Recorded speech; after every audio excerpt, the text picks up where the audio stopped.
ang TTPP, Talk to Papa, March 13. Si Papa Rico, si Papa O at si Mama Emma, ang inyong katugstugan. Ano ang inyong mga reaksyon? Tawag ka sa amin. Hello? Thank you. Ano ang kakantayin ni Mama Emma? Itawag din sa amin. I-tweet, i-DM or PM or ano man paraan para makakonect Anong sa gusto ating nyo? Emma Acoustic. Hello? Hello. Yes po, ma'am. Magandang hapon po. Magandang umaga. Hello po, sir. Anong pangalan nyo? Ako po katukayo ko rin po si Mama Emma. Hoy, si Si Emma Emma. ka rin ba? Opo. Iko-consult ko lang kasi yung problem ng kaibigan ko. Actually may bahay sila sa Santa Rosa, Laguna. Tapos, parang nag-abroad sila para mapagawa rin yung bahay na yun. Tapos itong lately, nag-chat kami, sabi niya, kinakabahan ako sa ko. Kaya mo yan. Dahan-dahan lang.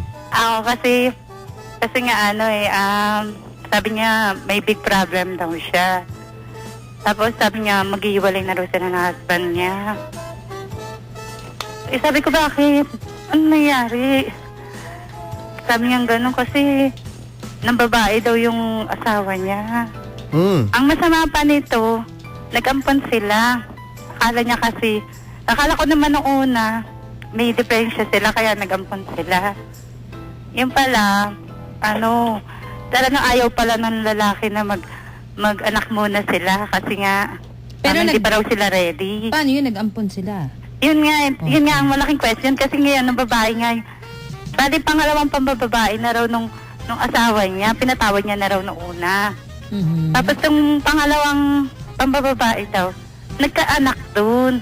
5 years na pala yung bata. Kaya sobrang sakit nga raw sa kanya. Oo naman. Sabi kong ganun, yun na ba talagang solusyon dun? Sabi ko, pag-usapan niyo muna. Sabi niya, ayaw niya na nga raw makasama sa asawa niya kasi ganun nga yung nangyari. Nako, ngayon lang yan. Baka pag dumating ang panahon na hindi na sariwa ang problema ninyo, hahanap-hanapin niya ang asawa niya. Ayun nga, sa sobrang sakit nga, sabi naman na asawa ko, inano ko rin sa asawa ko, kung ikaw ang nasa kalagayan, ano gagawin? Sabi, patawarin niya na kasi ilang taon na ba sila? Sabi ko, nasa 50s na sila. Konti na ilalagi nila, no? Magpatawaran na lang sila. Sabi ko, parang ganun lang kadali, Ako no? naniniwala ako, ate, na kapag talagang sobrang nasaktan ng isang tao, sobrang nagalit, nasasabi mo at nabibitawan mo lahat ng mga salita na gusto mong bitawan. Oo nga po. Siguro ganyan lang yung nangyayari sa kanya. Nakapagsalita siya na... Sabi ko, mag-isip-isip muna. Ang tanong dito ay kung bumabalik ba yung lalaki ng maayos.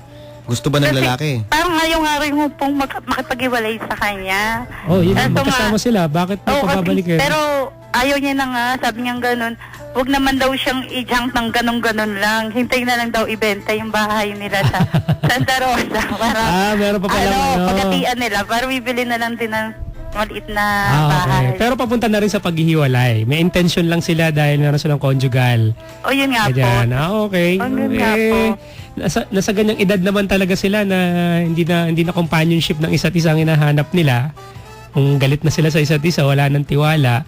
Oo nga po. Para sa akin, yung trust ang nawala. Kung ako tatanungin, hayaan niya na yung lalaking ito sa gustong gawin niya sa kanyang buhay. Alam mo, lagi natin pinoprotektahan yung pamilya, pero may pagkakataon na ganito, hindi ka na nakakuha ng respeto, nawala na lahat. Diba? Malalaki na naman ang mga bata. Oo. Sabi ko, paano yung ampon nyo? Diba? Kasi ibalik. Hindi, joke lang. Parang naiiyak na nga siya. Ilang taon na yung ampon nyo? Yung ampon po na kaibigan ko po yun. Ilang taon na, ate? High school na po. Napalaki nyo na talaga? Napalaki na nila? Opo, Mama Emma. Talaga? Opo. Sige. Napalaki na pala Awkward sa kanya sabihin yung pangalan, Emma. Yun. Andun na tayo practical na ang kanilang kapangangailangan. Wala namang palang point na pagsisave ng relasyon para sa... Nalulungkot lang ako kasi syempre, di ba? Talagang sa ganun na lang mauuwi ang lahat. Ganun talaga? Oo. May mga ganun pagkakataon eh. Yan na ba ang practical na solusyon? practical talaga yung solusyon pero hindi siya ideal. Iba, yung practical talaga di perahan na lang tayo. At sayo ako talaga. sa akin, di ba?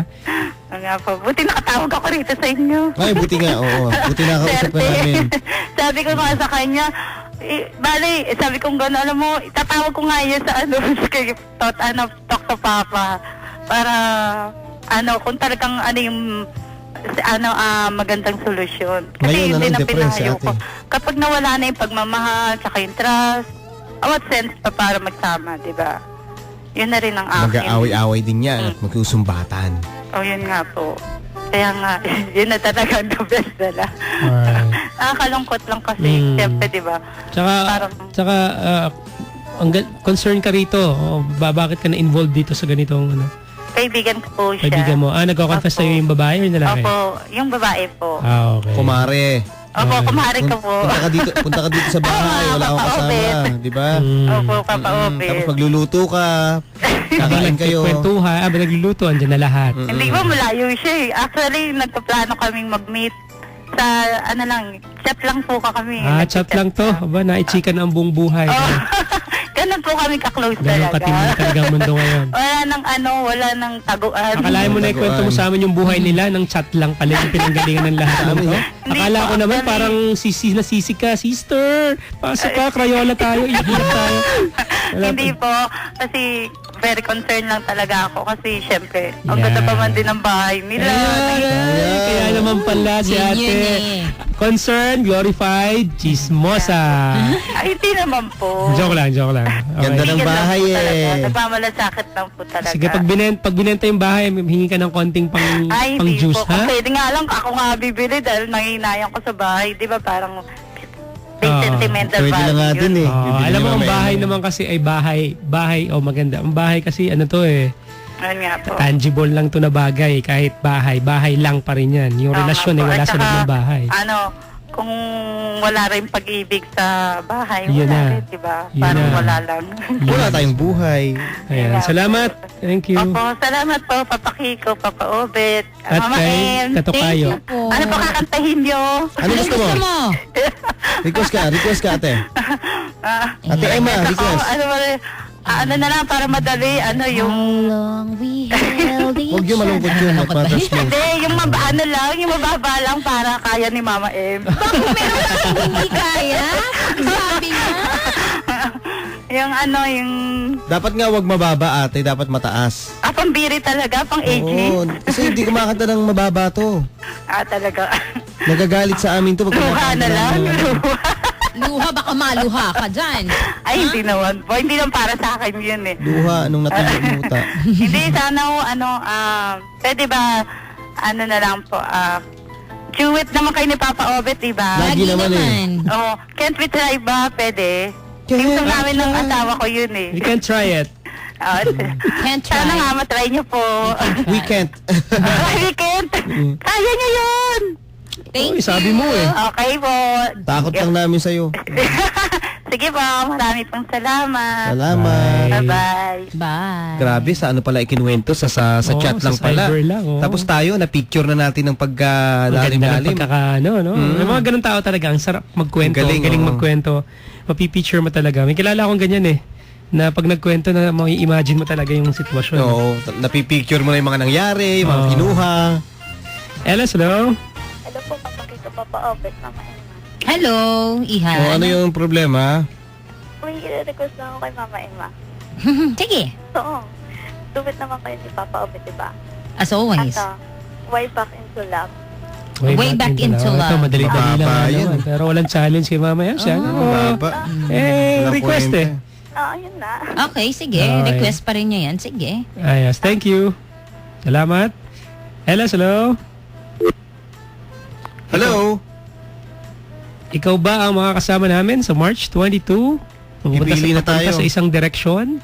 Sabihin lang sa amin, what makes you beautiful? Pipili na tayo. Pipili kami yung hindi nagpa-flood, yung maganda yung sagot. Yung yung hindi makakalain Oo. na mananalo. Hindi. Lahat deserving manalo. Basta sabihin lang sa amin, what makes you beautiful? Hashtag Barangay LS1D. Hello. Hello. Sino to? Maribel. Ang lakas ng radyo mo, ate. Hinaan ko na po. Yan. Taga saan ka, ate? Dito sa Gilmore. Gilmore. Tama? Apo. Oh, sige, ate. Talk to Papa na. Hindi, magre-request ako kay Mama Em. Yan na. Sige, yan. Tumutuloy-tuloy niya. Ano request mo? Sayang na sayang. Sayang na sayang. Ages. Talaga. Ages Kasi ano na. yan eh. Kasi kahapon kasi pumunta ako din, diba? Ikaw yung nagpunta rito kahapon. Oo. Kayo Tapos maingay. Hindi ko nakita si Papa Kiko, Kasi kaya may sayang sapat na siya. sayang. Sayang na sayang. Okay. Alright. Okay, Thank thank you. Salamat. Ella, hello? Hello, good afternoon. Your name is? Abby. Abby. Wala po ako ng song. Anong song? Chandelier. Chandelier. Alright. Kay Mama Emma ba to? Chandelier na yan eh. Tagal na yan eh. Sino kumanta Ano? niyan? Si Sia. Siya. Papatulan mo na ba to, Mama Ems? Ano? Pag-iisipan mo. Next week, promise. Next week. Next Kasi- week na yan. Kasi Ang dami na eh. kinakanta pa siya ng mga pop stars eh. Sa 2, sa 7.